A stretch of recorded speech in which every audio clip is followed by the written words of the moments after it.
บ้านพอดีฝนตกบาดนี่น้องเอ้ยฝนตกหลังจากไปเที่ยวอิ่มบุญมาเนาะอิ่มบุญมาแต่สวรรค์ก็พอดีฝนตกบ้านตัดลมอากข้าวว่าเซโนกับสวรรค์เนาะเมืองไก่ทอดกับเมืองอุทุมพรฝนที่ตกเหมือนกันตกก็มันจะเป็นก้อยแล้วมันแห้งก็เป็นน้ำเลยแห้งพอดีทอดบ้านพอดีฝนตกแห้งเดี๋ยวที่ลำแห้งเอาน้ำหมดแห้งก็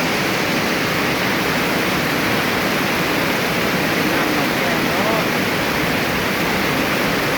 แค่ไหน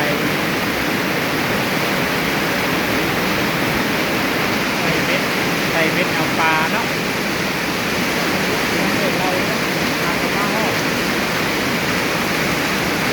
ลากเอาวัดตาในย่างนั่นเอาวัดตาแล้วเป็นอะไรนะ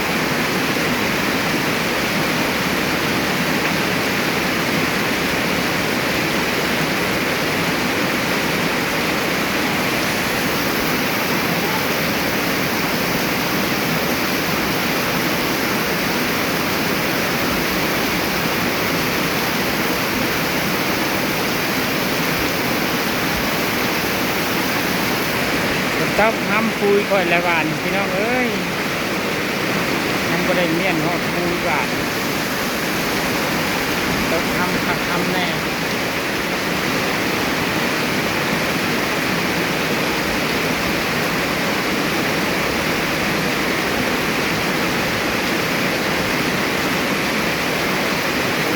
กว่ารากคนละกูนะ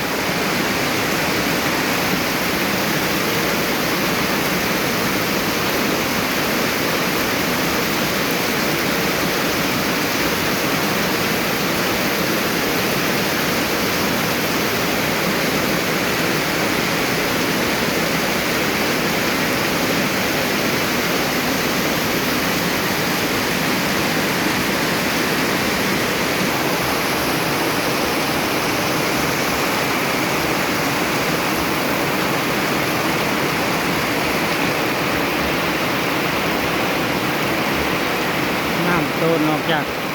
เพื่อนไปใส่ทางบ้านขับลาย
ก็บ่ได้ยินเนาะ